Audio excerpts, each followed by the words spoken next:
Des montagnes de sel, un camion prêt à démarrer. Nous sommes au dépôt de Bruxelles Mobilité à Delta. Les services d'épandage, en stand-by depuis une dizaine de jours déjà, se préparent à leur première sortie. On attend que le trafic diminue. A priori, après 18h, ça va nous prendre une bonne partie de la nuit jusqu'au le petit matin, 2-3 heures du matin probablement. Cette année-ci, on commence un peu plus tard que les autres années.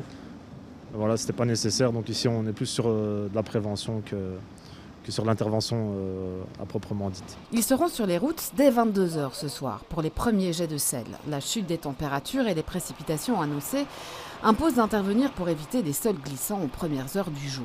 Cette nuit, seuls les endroits les plus froids sont concernés, les ponts et les viaducs. Cette nuit, on va faire un épandage minimal, des zones potentiellement les plus compliquées.